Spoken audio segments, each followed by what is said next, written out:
السلام علیکم ناظرین، میں ہوں آپ کی host Farah Iqbal happy Geo T V سے۔ آج ہم موجود ہیں ڈی ایچ اے فیز 6 میں اور ہمارے ساتھ موجود ہیں دی ٹیم اسٹیٹ کے جناب یحییٰ صاحب۔ میں ان سے کروں گی مزید بات اور جانوں گی کہ انہوں نے کس طرح سے ریل اسٹیٹ کے بزنس کا آغاز کیا۔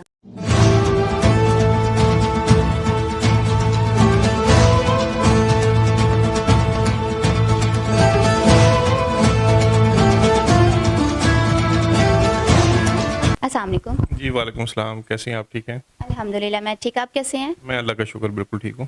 سر آپ مجھے یہ بتائیں کہ آپ نے ریل اسٹیٹ کے بزنس کا آغاز کس طرح سے کیا؟ کس طرح سے کیا؟ میں 2015 میں نے ریئل اسٹیٹ کا کام سٹارٹ کیا، اور اس سے پہلے میں ایکس بینکر ہوں، میں برانچ مینیجر تھا۔ میں نے تقریباً 10.5 سال بینکنگ کی، اور 10.5 سال بینکنگ کرنے کے بعد مجھے ریئلائز ہوا کہ مجھے کچھ اپنا کام کرنا چاہیے۔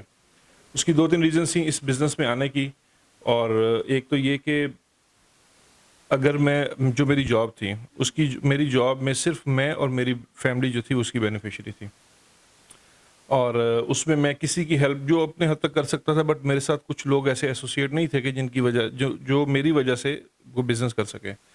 تو میرے ذہن میں یہ چیز تھی کہ میں کوئی ایسا کام کروں جس میں میرے ساتھ بہت سارے لوگ انگیج ہوں، اللہ تعالیٰ مجھے ان کی وجہ سے رزق دے اور ان کو میری وجہ سے رزق دے، تاکہ ہم ایک بزنس کا سبب بن سکیں۔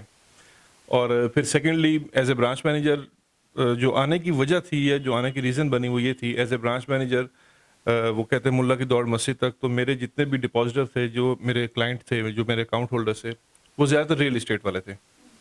تو میں دیکھتا تھا کہ ریئل اسٹیٹ والے ہم سارا دن صبح 9 سے شام 7 بجے تک ہمیں ایک فکس سیلری ملتی ہے، جبکہ ریئل اسٹیٹ میں لوگ آزاد ہے، گھومتے پھرتے ہیں، کوئی دن میں میرے پاس چائے کا کپ ہی نہیں آ رہا ہے، کوئی پیوڑو جمع کروا لیے ہیں، کوئی پیسے نکلوا لیے ہیں۔ تو میرے ذہن میں یہ ایک ایسا پروفیشن تھا کہ جس کو میں سمجھتا تھا کہ میں کر سکتا ہوں۔ لوگ زیادہ تر یہی سمجھتے ہیں کہ ریل اسٹیٹ کا بزنس جو لوگ کر رہے ہیں وہ ان ایجوکیٹڈ پرسن ہے، بٹ آپ ویل کوالیفائڈ ہیں۔ یہ آپ کی بات صحیح ہے۔ انفارچونیٹلی ہماری اس انڈسٹری میں زیادہ تر لوگ الٹریٹ ہیں، لیکن اس وقت جب میں نے سٹارٹ کیا ان 2015 تو واقعی حالات بہت عجیب سے تھے، یعنی 5 جماعتیں پاس ہے، کوئی 8 جماعتیں پاس ہے، بٹ وہ ریئل اسٹیٹ کر رہا ہے۔ اور عرف عام میں لوگ کہتے تھے جی یہ ڈیلر ہے، ڈیلر کو ایک برا لفظ سمجھا جاتا تھا، بٹ ناؤ جس وقت آج ہم 2021 میں بیٹھے ہوئے ہیں، یہ ایک پراپر انڈسٹری بن چکی ہے، اور جو اس کو ہم ریئلٹرس کمیونٹی اپنی کہتے ہیں، اس کے اندر بہت ایجوکیٹڈ لوگ، میں تعریف کے لیے نہیں، میں خود الحمدللہ اپنے بارے میں بتا سکتا ہوں کہ میں نے MBA بینکنگ فائنانس کی 2005، اور میں نے بینکنگ جوائن کر لی، 10.5 سال بینکنگ کی، اور میں دیکھتا ہوں میرے ساتھ سراؤنڈنگ میں بہت سارے لوگ ایسے ہیں جو چارٹرڈ اکاؤنٹنٹس بھی ہیں اور ریئل اسٹیٹ کا کام کر رہے ہیں، جو ماسٹرز جنہوں نے کیا ہوا ہے، ڈاکٹرز ہیں جو یہ بزنس کر رہے ہیں، اور ایون بہت سارے ریٹائرڈ آرمی آفیسرز، بہت اچھے رینک، ایون بریگیڈیئر لیول تک کے لوگ وہ ریئل اسٹیٹ کا بزنس کر رہے ہیں۔ تو وہی بات کہ جب ایک پڑھے لکھے لوگ جب کسی بھی انڈسٹری میں آتے ہیں تو اس کو بوسٹ ملتا ہے، ایک وہ کام جو ایک ان پڑھ طریقے سے ہو رہا تھا وہ کام اب ایک پڑھے لکھے انداز سے ہو رہا ہے۔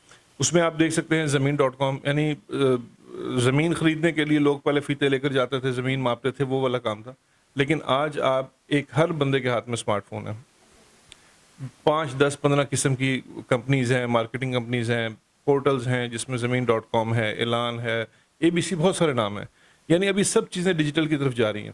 اب آپ دیکھیں ریئل اسٹیٹ کا آپ ڈیجیٹل ہم لوگ انٹرویو کر رہے ہیں، تو یہ میرا خیال ہے کہ انوویشن ہے اس کے اندر۔ اوکے سر، آپ کا ریل اسٹیٹ کا بزنس صرف DHA تک ہے یا آل اوور پاکستان میں پھیلا ہوا ہے؟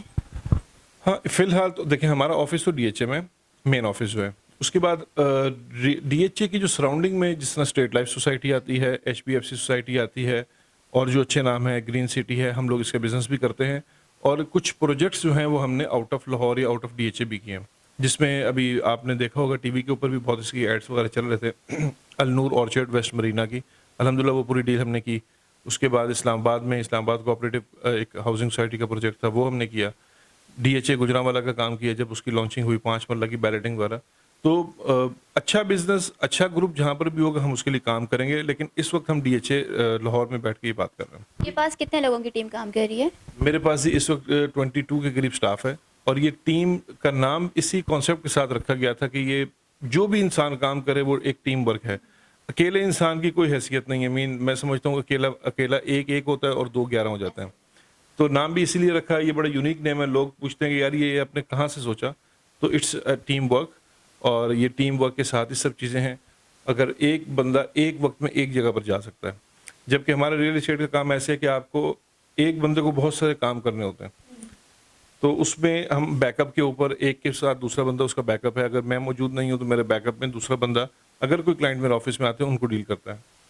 ڈی ایچ اے میں ٹرانسفرز ہیں, کافی ٹائم لگتا ہے, جیسے آج کل بہت رش ہے ویسے بھی, تو یہ ٹیم ورک ہے, اس کے بغیر آپ اکیلا بندہ کچھ نہیں ہے اس میں. اس بزنس میں ساری انویسٹمنٹ آپ کی ہے یا آپ کے ساتھ انویسٹر بھی موجود ہیں؟ اچھا, یہ آپ نے بڑا اچھا کویشچن کیا کہ اس کے اندر انویسٹمنٹ میری اپنی بھی ہے اور اس میں ہمارے ساتھ انویسٹرز بھی ہوتے ہیں. انویسٹرز لائک ابھی یعنی کوئی ایسی چیز ہے, یعنی بہت سارے انویسٹرز ہیں جو کہ پلاٹ جن کو ہم لے کر دیتے ہیں ان کو ہم گھر بنا کر دیتے ہیں, ان کے گھر بیچتے ہیں, تو ہمارے ساتھ اس میں انویسٹرز بھی ساتھ ہوتے ہیں. میں اپنی انویسٹمنٹ بھی کرتا ہوں, اپنی انویسٹمنٹ کے ساتھ بھی کام کرتے ہیں اور انویسٹرز کے ساتھ بھی ہم کام کرتے ہیں. اس میں ان کو بھی فائدہ ہوتا ہے اور ہمیں بھی فائدہ ہوتا ہے اس میں. جو نیو انویسٹر انویسٹ کرنا چاہتے ہیں آپ انہیں کیا فیسلٹیز پرووائڈ کرتے ہیں؟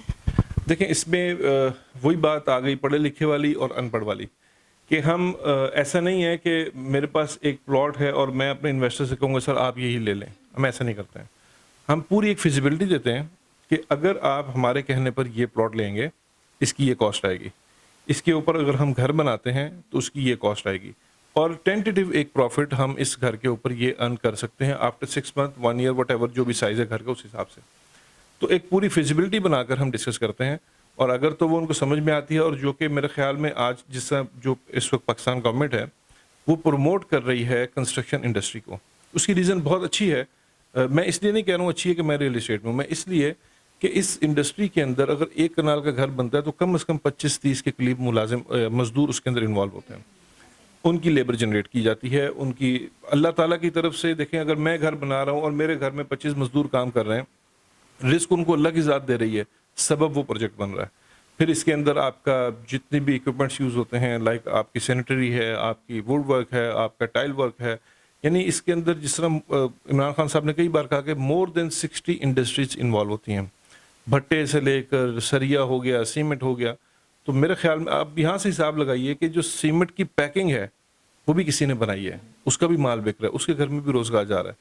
تو یہ ایک ایسا سیگمنٹ ہے ریئل اسٹیٹ جس کے اندر ایک دن کے اندر میں ایک چھوٹی سی مثال دوں گا. ڈی ایچ اے میں اگر 100 ٹرانسفرز ہوتی ہیں, میں صرف لاہور ڈی ایچ اے کی بات کر رہا ہوں, اور آپ ایک پلاٹ کی ایوریج قیمت 2 کروڑ روپے لگائیں, بڑے پلاٹس بھی ہوتے ہیں چھوٹے پلاٹس بھی ہوتے ہیں, تو ایک دن میں 2 بلین روپیز روٹیٹ ہوتا ہے.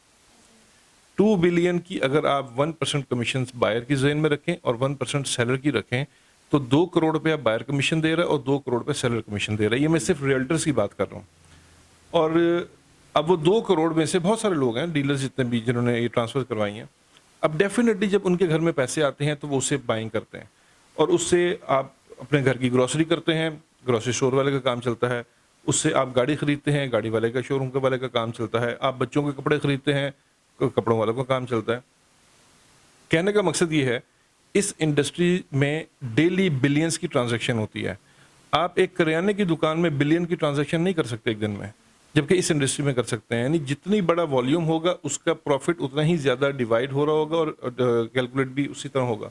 تو اس بزنس میں آنے سے بہت سارے لوگوں کے, یعنی آپ کے سامنے جس طرح میں نے مثال دی, اگر ایک ہمارے سپوز کسی بھی میرے ریئلٹر کا کوئی ٹرانزیکشن ہوتی ہے, اس کو 2 لاکھ روپے کمیشن ملتی ہے, وہ جا کے 1 لاکھ روپے کا موبائل خرید لیتا ہے, تو اس نے ڈیفینیٹلی جس بندے نے موبائل بیچا اس نے بزنس کیا, اس نے پروفٹ ارن کیا, اس پروفٹ سے وہ اپنے کام چلاتا ہے.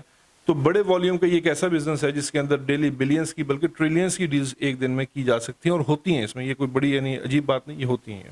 بینکنگ کے بعد آپ نے ریئل اسٹیٹ کا بزنس کا آغاز کیا, تو کیسا رہا آپ کا ایکسپیرینس؟